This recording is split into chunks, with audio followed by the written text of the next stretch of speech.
তিন জায়গায় প্রয়োজনে মিথ্যা বলা যায়।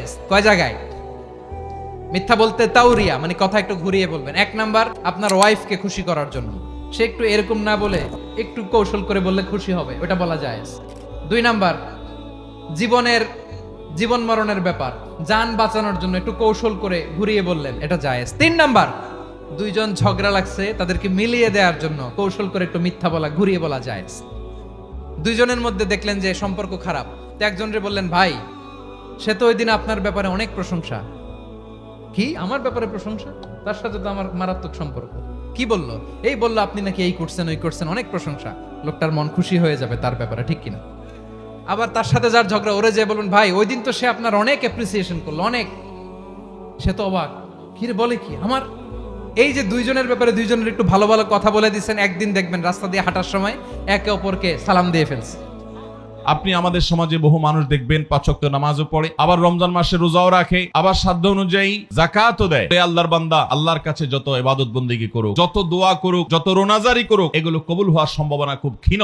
নবী করিম সাল্লাল্লাহু আলাইহি সাল্লাম বলেছেন যে একজন লোক অনেক দূর থেকে সফর করে আসে, এলোমেলো চুল থাকে, তার শরীর ধুলো মলিন থাকে, এরকম জটিল এবং কঠিন কষ্টসাধ্য সফর সে উপেক্ষা করে, সেই সফর অতিক্রম করে সে মক্কায় হাজির হয়, এরপরে বাইতুল্লাহর তওয়াফ করতে থাকে, আল্লাহর ঘরে হাজিরা দেয় এবং দুহাত তুলে আল্লাহর কাছে কায়মনোবাক্যে দোয়া করে। তার দোয়া দেখে হয়তো আমাদেরও মনে হবে যে এই দোয়া কিভাবে বিফলে যেতে পারে, অথচ নবী সাল্লাল্লাহু আলাইহি সাল্লাম বলেছেন আন্না ইউস্তাজাবু লিযালিক, তার দোয়া কিভাবে কবুল হতে পারে? কারণ তার শরীর হারাম দিয়ে গঠিত, তার কাপড় চোপড় পোশাক আশাক হারাম দ্বারা গঠিত, তার সহায় সম্পদ ব্যাংক ব্যালেন্স হারাম দ্বারা গঠিত। তার বাইতুল্লাহ গিয়ে সালহাতু সঙ্গে বুদি দিল খারাস আজমুদে এক জামানা খাকে বাস। ভাইরে, বহু বছর তো পাথর হয়েছিলেন, কিছু কাল একটু মাটি হয়ে দেখেন, একটু চোখের পানি ফেলে দেখেন, একটু রোনাজারি করে দেখেন, একটু আল্লাহর সাথে কথা বলে দেখেন, দুনিয়ার মোহটা ছেড়ে দেন, আল্লাহর মোহাব্বতটাকে নিজের ভেতরে আনার চেষ্টা করেন, আল্লাহর গোলামিটা করে দেখেন। একাকি আল্লাহর সাথে একটু কথা বলেন, ভোর রাতে উঠে একটু আল্লাহর সাথে কথা বলেন, তাহাজ্জুদে গিয়ে একটু চোখের পানি ছেড়ে দেন, মুনাজাত করেন, আল্লাহর সাথে কানাঘুষা করেন। কেউ আপনার দুঃখ বুঝে না, আল্লাহকে বলেন, আল্লাহর সাথে একটু কথা বলেন। আপনার চাইতে সুখী মানুষ আল্লাহর জমিনে আরেকটা আর থাকবে না ইনশাআল্লাহ। 3টি আমলের কথা আপনাদের সঙ্গে শেয়ার করতে চাই।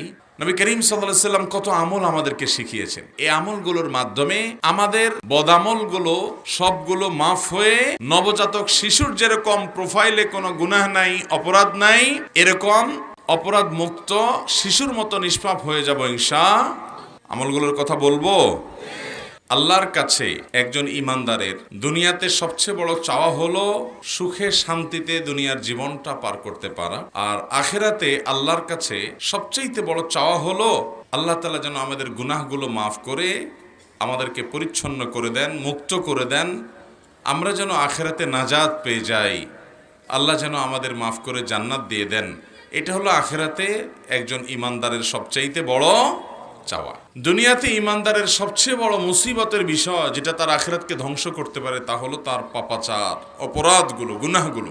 আমরা যে আল্লাহর নাফরমানি করি, আমরা যে আল্লাহর অবাধ্য হই, আল্লাহর নির্দেশগুলোকে লঙ্ঘন করি, আল্লাহর নিষেধাজ্ঞাগুলোকে অমান্য করি, এটার কারণে আমাদের আমল নামায় যে গুনাহ জমা হচ্ছে, আখিরাতে আমাদের সেই গুনাহগুলো হবে আমাদের সবচেয়ে বড় বিপদের কারণ। আখিরাতের কাঠগড়ার আসামি যদি আমরা কেউ হয়ে যাই তাহলে আর রক্ষা নাই ভাইরা। যে শাস্তি, যে কষ্ট, যে যন্ত্রণা, যে আযাব, আল্লাহ রাব্বুল আলামিন সে আযাব থেকে আমাদের সবাইকে মুক্তি নসিব করুন।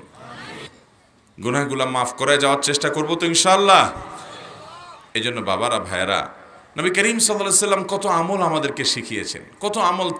তিনি আমাদের প্রতি রউফ ছিলেন, তিনি আমাদের প্রতি অনেক দয়ালু মায়ালু ছিলেন। আমাদের প্রিয় নবী সাল্লাল্লাহু আলাইহি সাল্লাম আল্লাহর কাছ থেকে প্রাপ্ত ওহীর ভিত্তিতে তিনি আমাদেরকে প্রতিনিয়ত পথ নির্দেশ করে গেছেন কিভাবে গুনাহগুলো সব মাফ করায় তারপরে যেতে পারবো যে আল্লাহর কাঠগড়ার আসামি হতে হবে না, বা সেখানে খুব বেশি হ্যাচেল পোহাতে হবে না।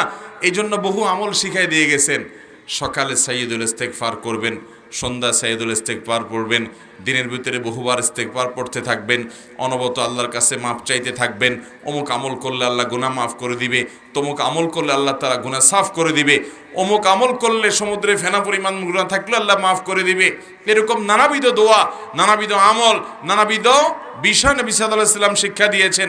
উদ্দেশ্য যাতে তার উম্মতরা কেউ আখিরাতের ভয়াবহতম দিনে আল্লাহর কাঠগড়ায় আসামি হয়ে অস্থির হয়ে সেদিন যেন কাজ হবে না, সেই রকম ভয়াবহ পরিস্থিতির মুখোমুখি যেন না হয়।